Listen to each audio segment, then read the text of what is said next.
Bon allez c'est parti, on va s'attaquer à ces vidanges. Ouais, j'ai les colliers à récupérer au camion, un peu d'accessoires PVC, le tube, un peu d'outillage pour pouvoir faire ça.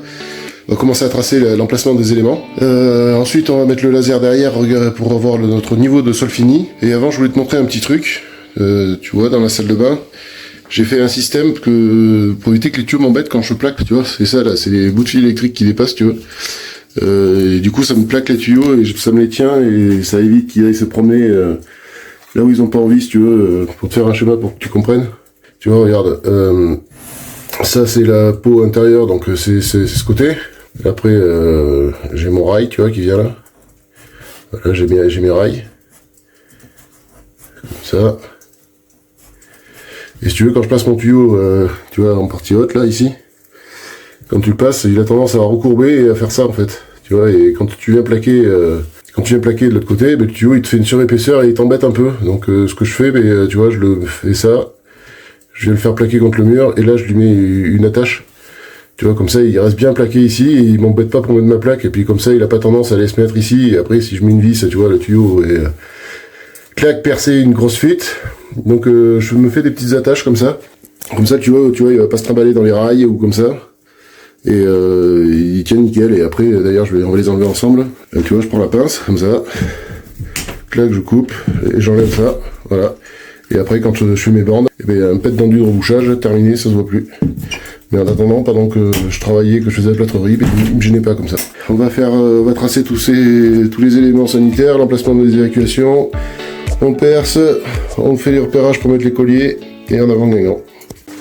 Voilà, donc là je vais tracer mon évier. Donc je compte que mon meuble d'angle, tu vois, il fait à peu près 65 en profondeur. Et mon évier, je vais compter un élément de 60. Donc on va essayer de le centrer par là. Je vais tracer au sol. Là, 65 c'est mon meuble d'angle. Et après mon évier 60. Voilà.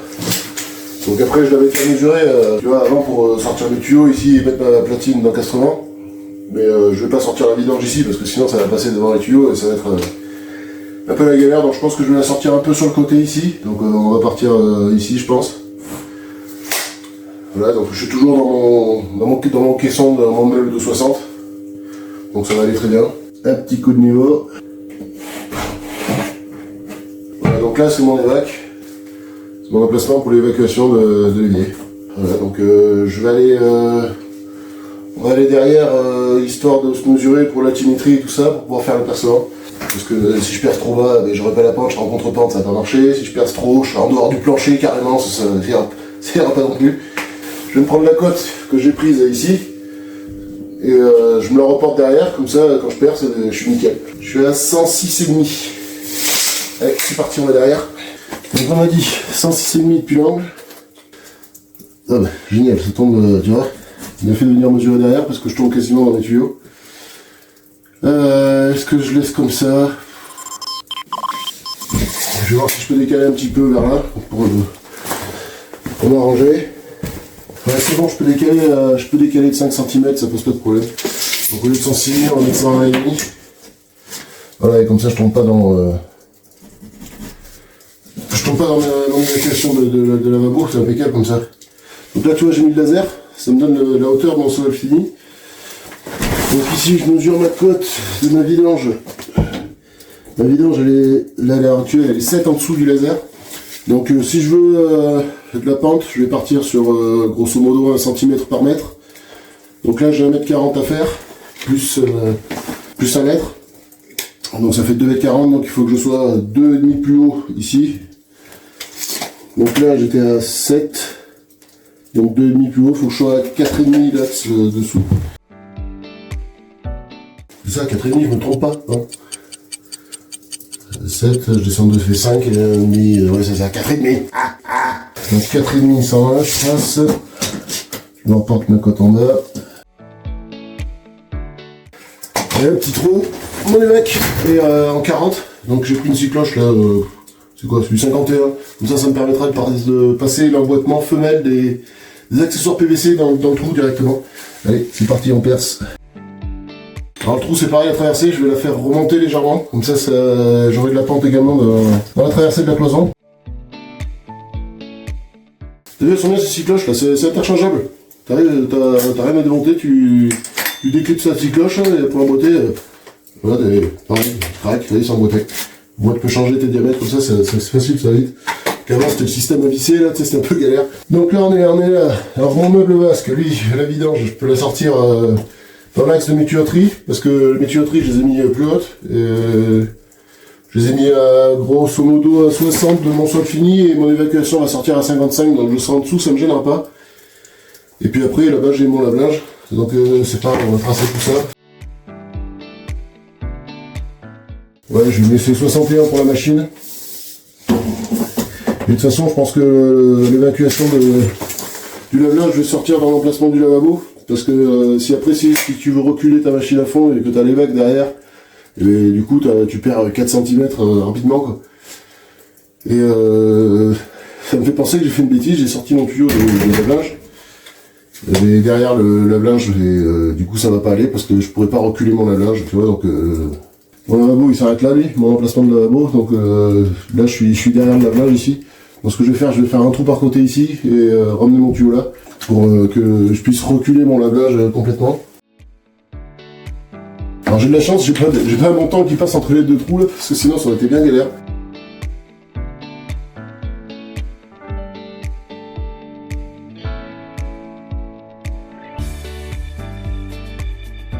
Là je te cache pas que je me fais bien chier quand même.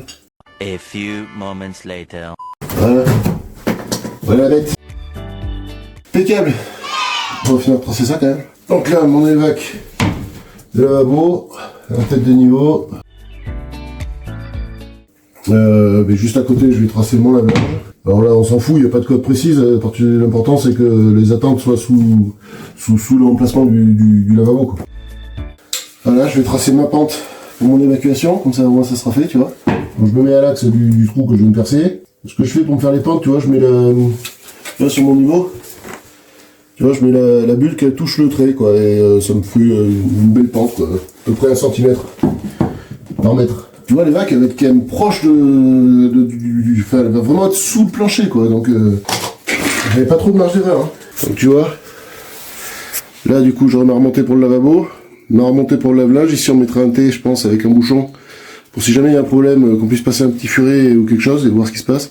Donc là, la traversée pour aller à la cuisine, j'ai 4 cm à peu près avec le haut de mon plancher là. Donc après, je passe ici, tu vois, et j'arrive, mon tuyau il va se rebrancher ici. Donc je vais avoir mon réseau de lavabo un peu plus haut.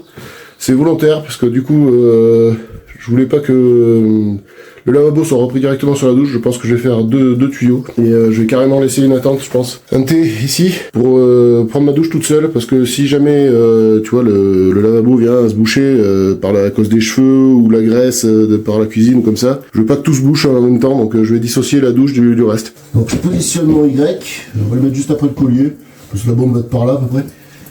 Donc je mesure juste au bord de la plaque le tuyau. Alors ça me fait un bout de tub de B64. Tu vois, je pense que 3 côtés direct. On va prendre un accessoire, comme ça c'est fait, j'ai pas besoin de revenir. Je sais pas si ça te le fait toi aussi, quand tu coupes un tube, tu sais plus quel morceau il va. Donc ça a collé.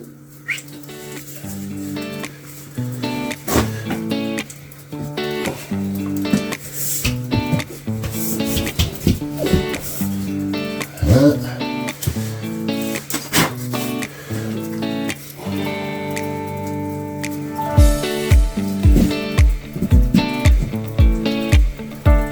Sur le grec.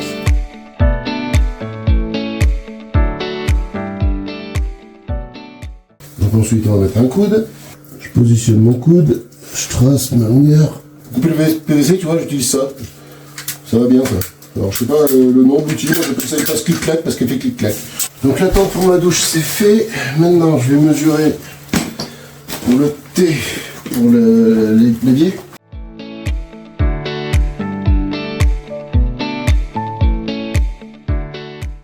Il est où le papier à poser? Il est là, il est fait.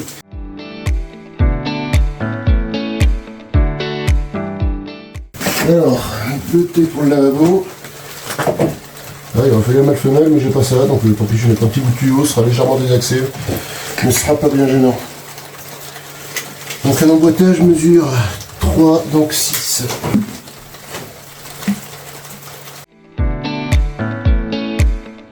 Alors là, ce que je fais, je vais mettre un bout de tube pour la remonter, mais comme je sais pas exactement comment je vais faire, encore, tu vois, j'écris sur mon bout de tube, je vais mettre un scotch après, mais j'écris pas collé dessus.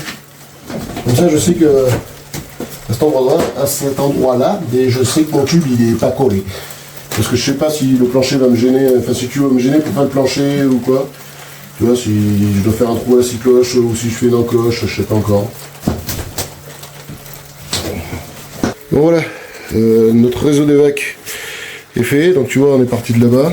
Ensuite ça continue ici, j'ai un Y là, tu sais, pour me reprendre la douche. La bombe de la douche va être sûrement par là, donc je ferai le raccordement plus tard de ça, quand je mettrai le bac à douche. Ensuite on continue, j'ai un T là qui part ici, dans le mur pour l'évier.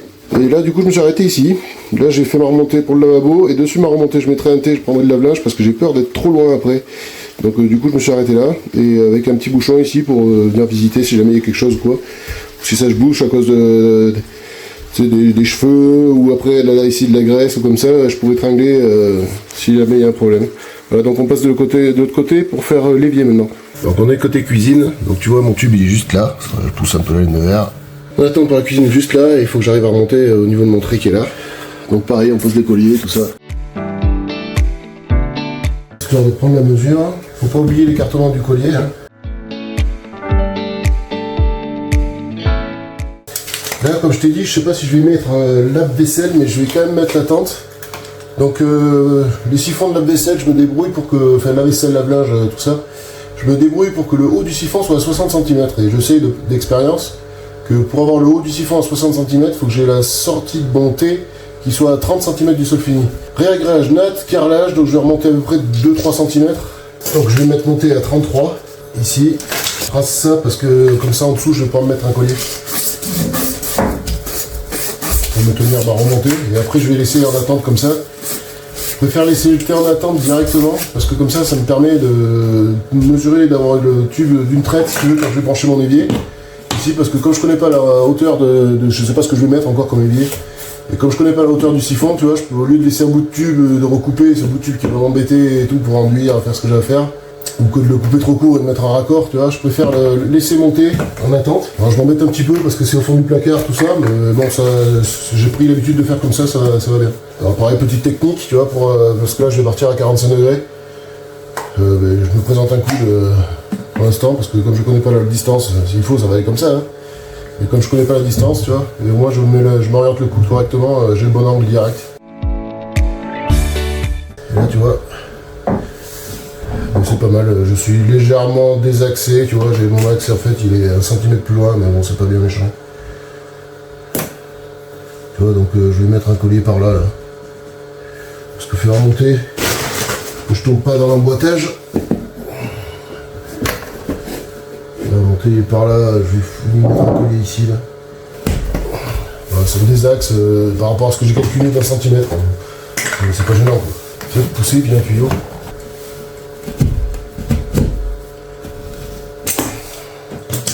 Un petit écolier de lui.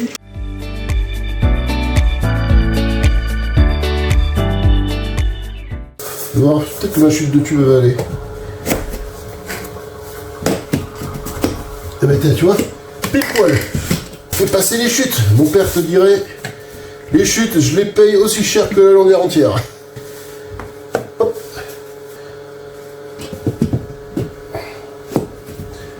Voilà. On referme le petit collier. On sort le surplus de colle.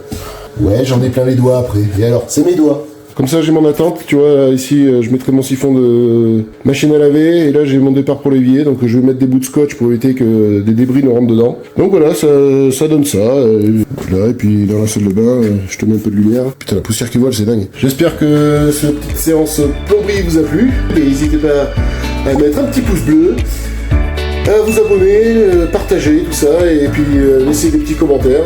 Toute suggestion est bonne à prendre. Et puis si vous avez des questions, voilà. Allez, à plus!